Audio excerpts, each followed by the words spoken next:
ഇത് ഏതേ മാറി ചേട്ടാ ഈ കാലഭൈരവന്റെ വീട് ഏതാ? കാലന്റെ വീട് കാലന് വീടുണ്ടാ? ഒരു പോത്തല്ലേ ഉള്ളൂ. അയ്യോ അതല്ല ഏട്ടാ, ഈ കാലഭൈരവന്റെ വീടേ.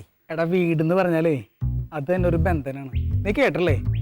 ബന്ധുര കാഞ്ചന കൂട്ടിലാണെങ്കിലും ബന്ധനം ബന്ധനം തന്നെ പാരിൽ. ബന്ധനം ബന്ധനം ബന്ധനം പ്രഗത്ഭനാണല്ലേ? പ്രഗത്ഭനുമാണ്. ഛേ അത് പൊളിച്ചുട്ടാ. അല്ല ഏട്ടാ വീട് പറഞ്ഞൊന്നുമില്ല. വീടൊക്കെ ഞാൻ പറഞ്ഞുതരാം. ആദ്യം എനിക്കൊരു സഹായം ചെയ്യോ, എന്നിട്ട് ഞാൻ വീട് പറഞ്ഞുതരാം. എന്താ നമ്മൾക്ക് മനുഷ്യന്മാരല്ലേ ചേട്ടാ, കാര്യം പറ. എന്റെ അമ്മായിയും വിട്ടെന്നൊരു ചെയിനെ താഴത്തേക്കാ പോയി. ഇവിടെയാ? നീ ഒന്ന് വന്ന് എടുത്തന്നടാ.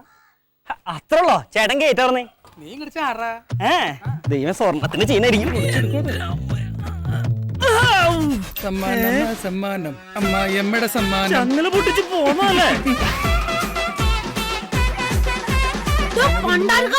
ഈ കുടുംബത്തോട് പണിയെടുക്കാൻ സമ്മതിക്കില്ല മനുഷ്യൻ. ചേച്ചി കാലന്റെ വീട്. ആര്? താൻ ആരാടോ? ചേച്ചി കാലൻ. തന്നോട് പുറത്തിറങ്ങരുത് ഞാൻ പറഞ്ഞിട്ടില്ലേ? നിന്റെ അച്ഛനെ ഷാരണ്ട് വന്നിട്ടുണ്ട്. കാലനാ ഭൈരവനാ ചെന്ന് നോക്കി. കാലഭൈരവന്റെ വീട്. കാലനാ കേറി പോലെ അവിടുത്തെ കാലൻ വേറെ കൊണ്ടോക്കോ. നിക്കടാ മോനെ, ചോറിന്റെ അടുത്ത് പോട്ടടാ.